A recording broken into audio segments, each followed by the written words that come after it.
Hello guys, अभी जो video लेके आया हूँ वो बेसिकली है कार कंपनीज के ऊपर जो कि इंडिया की हैं। तो वो किस तरह से अपने आप को फ्लोरिश कर रही हैं और कैसे टेक ओवर कर रही हैं पूरी दुनिया के ऊपर। तो ये ज़रा सी इंटरेस्टिंग वीडियो ज़रा देखी जाए। ज़रा लिंक है इसका, how Indian car companies are taking over the world. ये गेट सेट फ्लाई फैक्ट का जो है लिंक है, आपको डिस्क्रिप्शन में मिल जाएगा।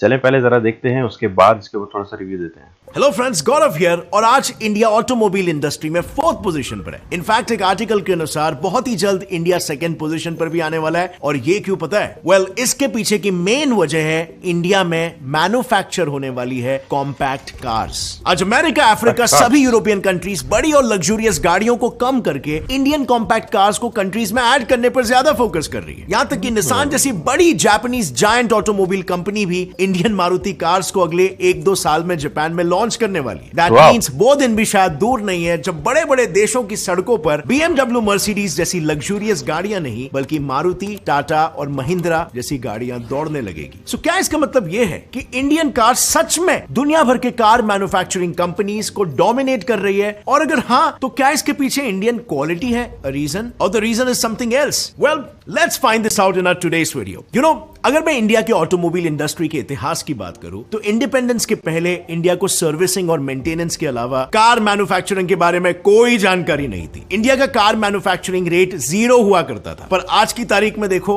इंडिया के दिन कैसे बदले हैं। सिर्फ 75 इयर्स में हम दिन में 50,000 जितनी गाड़ियां बनाकर 125 देशों में एक्सपोर्ट कर रहे हैं। And well, a big part of the credit goes to Hindustan Motors, जिसकी वजह से इंडिया आज इस मुकाम पर पहुंच पाई। दरअसल हुआ कुछ यूं था कि इंडिपेंडेंस के बाद इंडियंस इकोनॉमिकली काफी अनस्टेबल थे और फॉरेन कार्स को अफोर्ड कर पाना किसी के बस में नहीं था। और इसीलिए उस वक्त लोगों को किसी भी टाइप के पब्लिक इमरजेंसी के लिए पब्लिक ट्रांसपोर्ट को यूज करना पड़ता था। उसमें भी 7 से 8 सीटर की एक गाड़ी में 15 से 20 लोग बैठकर ट्रैवल करते थे। सिचुएशन कुछ इस कदर खराब थी कि सबसे पहले तो 2 से 3 घंटा इंतजार करो और उसके बाद भी गाड़ी में चलने मिलेगा या नहीं इसकी कोई गारंटी नहीं। और इन्हीं सब प्रॉब्लम्स के सोल्यूशन के लिए हिंदुस्तान मोटर्स ने पहली इंडियन कार को मैन्युफैक्चर किया जिसका नाम था हिंदुस्तान एम्बेसडर। आपने ये कार्स को बहुत देखा होगा, स्पेशली आज से 8-10 साल पहले, या इसे आप बिल्कुल कह सकते हो the great grand ancestor of all the cars. इस गाड़ी को बनाने के लिए उन्होंने 2 चीजों पर सबसे ज्यादा फोकस किया, एक कंफर्ट और दूसरा कॉस्ट। इसका कॉस्ट इतना कम था कि कोई एवरेज इंसान भी इसे आराम से खरीद सकता था। और यहीं से शुरू हुआ इंडियन ऑटोमोबाइल इंडस्ट्री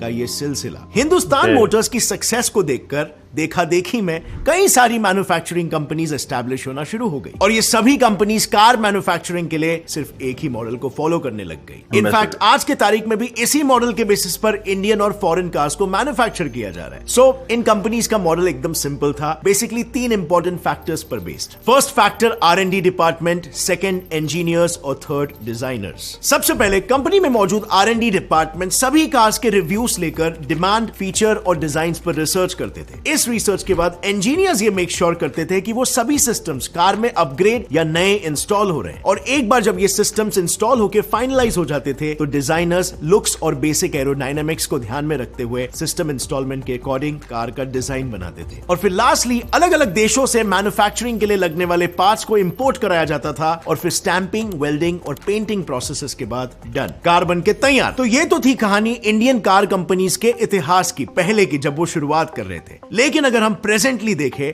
तो most of the Indian companies किसी और देश से पार्ट्स को इंपोर्ट करने के बजाय इंडिया में ही पार्ट्स को मैन्युफैक्चर कर रही है, जिसकी वजह से टाइम भी बच रहा है और पैसे भी। And this shows India automobile industry में भी इंडिपेंडेंट हो रहा है। Now don't you think domination की तरफ ये इंडिया का पहला स्टेप होगा? जैसे कि मैंने आपको पहले भी बताया, इंडिया कॉम्पैक्ट कार्स बनाने में माहिर है और कॉम्पैक्ट कार्स यानी कि लेस फ्यूल। और अगर हम फॉरेन कार्स पर फोकस करें तो वो जितनी ज्यादा स्पेशियस है उतना ही ज्यादा फ्यूल भी कंज्यूम करती है। और इसीलिए आज के तारीख में पेट्रोल डीजल्स के बढ़ते दाम को देखते हुए सभी यूरोपियन कंट्रीज, यहां तक कि अमेरिका तक और अफ्रीका और जापान भी इन कॉम्पैक्ट कार्स को अपनी कंट्रीज में लॉन्च कर रहे हैं। इस चीज में इन्हें 2 मेजर फायदे नजर आ रहे हैं। एक तो फ्यूल बचेगा और दूसरा पोल्यूशन भी कम होगा, क्योंकि एंटायरली सारे countries in general green solution के ओर माइग्रेट हो रहे हैं। और ऐसा ही एक तीर इंडियन गवर्नमेंट ने 1 अप्रैल 2020 को छोड़ा था BS6 इंजन को कंपलसरी करके। अब यह करना जरूरी भी था क्योंकि इंडिया एयर पोल्यूशन में 5th रैंक पर आने लग गया था। और आज के तारीख में हर साल लगभग 15 लाख लोग इंडिया में सिर्फ एयर पोल्यूशन की वजह से मौत के शिकार हो रहे हैं। इनफैक्ट अकॉर्डिंग टू डॉक्टर्स, बढ़ते एयर पोल्यूशन की वजह से आज बहुत सारे लोगों को skin problems like cancer, cancer, acne, hyper pigmentation, atopic dermatitis और सोरियासिस जैसी बीमारियां हो रही है। पॉल्यूशन इतना है कि सभी को अपने चपेट पे ले रहा है और लोग खासकर अपने बॉडी और फेस को अच्छे से धोते नहीं। और इसी प्रॉब्लम को सॉल्व करने के लिए मैन मैटर्स लेकर आया है चारकोल बॉडी वॉश। इसमें मौजूद है नाइसिनामाइड जो हमारी स्किन को पोल्यूशन और टॉक्सिन से कंप्लीटली डिटॉक्स करता है और सप्लाई करता है विटामिन ई एसिटेट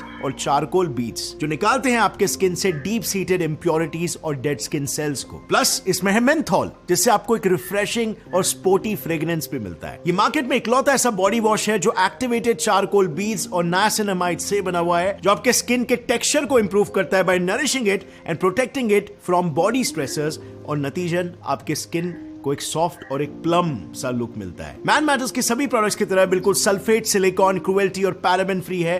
तो अभी जाइए डिस्क्रिप्शन लिंक पर क्लिक करो और ऑर्डर करो charcoal body wash and use my coupon code for great discount. और फ्रेंड्स, मैन मैटर्स वेबसाइट पर आप फ्री डॉक्टर कंसल्टेशन भी बुक कर सकते हो एनी मेन रिलेटेड प्रॉब्लम के लिए। सो अगर आप एक लड़के हो और अगर आपको कोई भी प्रॉब्लम सता रहा है, कंसल्टेशन बुक करना, click on the link in the description below. और अब वापस आते हैं टॉपिक पर और बात करते हैं कि क्या रीजंस है कि फॉरेन कंट्रीज में इंडियन कार्स को इतना प्रेफर किया जा रहा है। And let me also tell you, fuel और पोल्यूशन को कम करना सिर्फ ये दो ही रीजंस नहीं है जिसकी वजह से इंडिया और फॉरेन कंट्रीज में इंडियन कार्स को प्रेफर किया जा रहा है। इसके पीछे और भी रीजंस है। But let me ask you a question first. अगर आपको कार खरीदनी है फॉर इंस्टेंस, तो आपके दिमाग में क्या क्या चीजें आएंगी? Obviously cost, fuel efficiency, luxury और सेफ्टी। अब अगर मैं पहले फैक्टर को कुछ समय के लिए भूल जाऊं तो बाकी सारी चीजें आपको फॉरेन कार्स में भर भर के मिल जाएगी और इसीलिए 3 से 4% इंडियंस फॉरेन कार्स लेने पर ज्यादा फोकस करते हैं। पर अगर मैं यहां पर कॉस्ट को इंक्लूड कर लूं तो आज के तारीख में ये चारों चीजें, ये चारों फैक्टर्स इंडियन कार्स प्रोवाइड कर रही है एंड यस, वो भी एकदम रीजनेबल दामों में।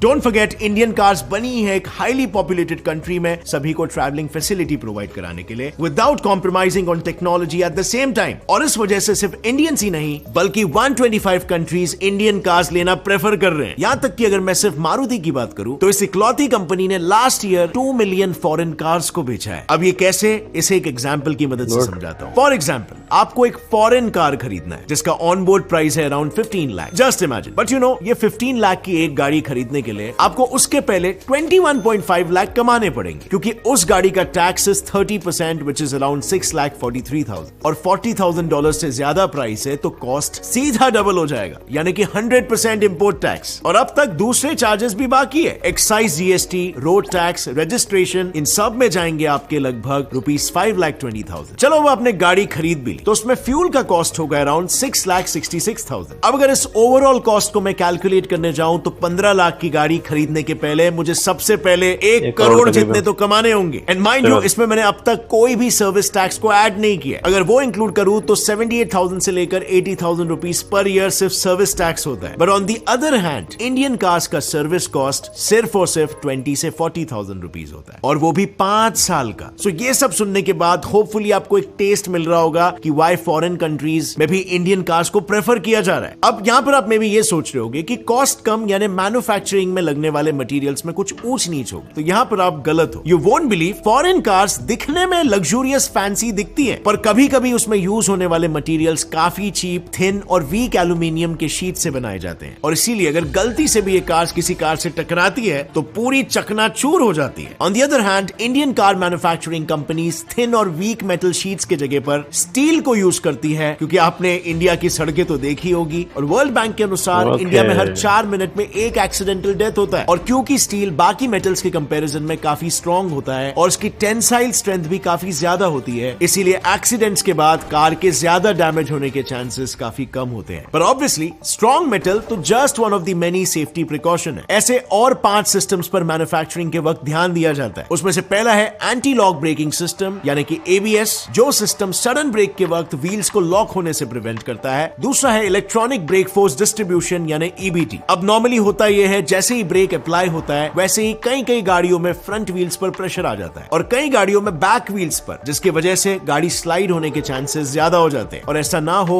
इसीलिए EBD को इंस्टॉल किया जाता है। EBD एलईडी के मदद से गाड़ी को कंट्रोल में रखने के लिए कौन से टायर पर कितना प्रेशर जाना चाहिए वो तय किया जाता है। थर्ड सिस्टम है इलेक्ट्रॉनिक स्टेबिलिटी कंट्रोल ESC। ये सिस्टम कॉन्स्टेंटली सेंसर्स की मदद से कॉन्स्टेंटली कार के बिहेवियर को मॉनिटर करता है। और नेक्स्ट बेसिक सिस्टम है speed warning. Speed warning is very important और ministry of road transport and highways के अनुसार जितने भी एक्सीडेंट्स होते हैं उनके पीछे मेजर वजह होती है ओवर स्पीडिंग। और स्पीड वार्निंग सिस्टम स्पीड को कंट्रोल करने में डायरेक्टली हेल्प करता है। And lastly type pressure monitoring system TPMS। ये भी एक इलेक्ट्रॉनिक सिस्टम है जिसे टायर के रियल टाइम एयर प्रेशर को कैलकुलेट करने के लिए बनाया गया। और यही सब फीचर्स पाने के लिए आज हमें फॉरेन कार्स के लिए एक्स्ट्रा पैसे देने पड़ते हैं, जबकि इंडियन कार्स ये सभी फीचर्स हमें बड़े ही कम दाम में प्रोवाइड करा रही है। You don't trust me? Example के लिए महिंद्रा XUV 700 और मर्सिडीज को ही ले लो। इन दोनों कार्स को अगर आप कंपेयर करोगे तो दोनों के फीचर्स ऑलमोस्ट सेम ही है, पर अगर इनका प्राइस डिफरेंस देखोगे तो XUV का प्राइस है 27 लाख और वहीं टॉप नॉच मर्सिडीज का प्राइस है 2.71 करोड़।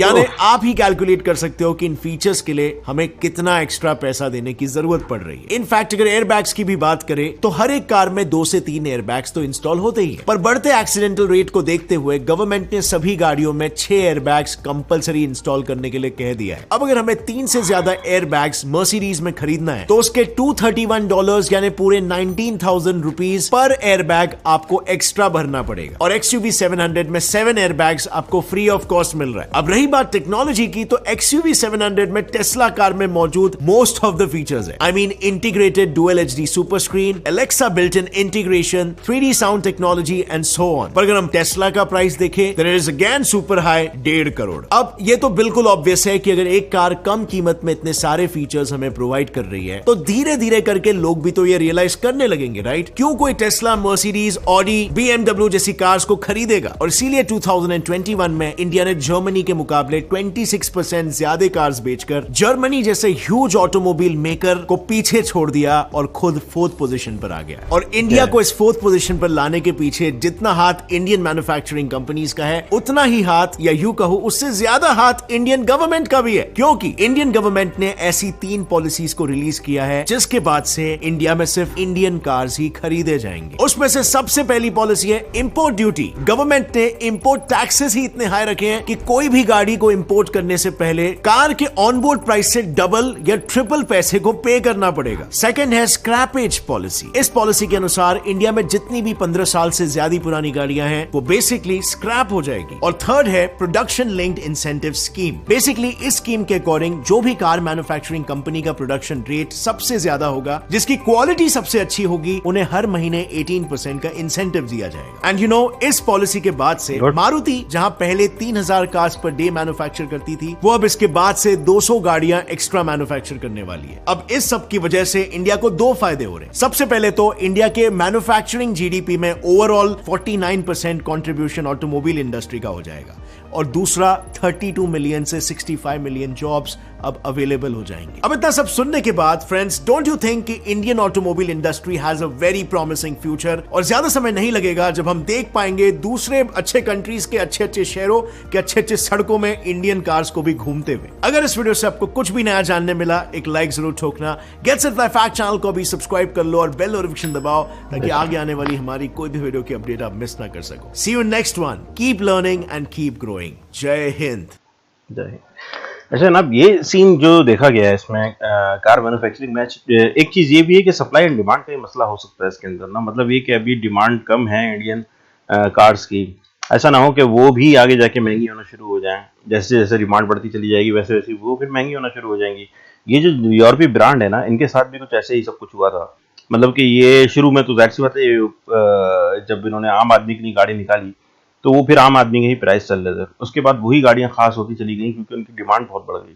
तो जैसे कि अब अगर हम कहते हैं जर्मन मेड गाड़ी होनी चाहिए ताकि स्ट्रांग हो, तो यानी कि जहन में एक कॉन्सेप्ट बन गया। तो जब वो एक कॉन्सेप्ट बन गया तो फिर इन्होंने अपने ब्रांड की वजह से बहुत पैसे हाई प्राइस रख दिए। अब वो क्वालिटी लो कर दी है लेकिन प्राइस हाई कर दी है।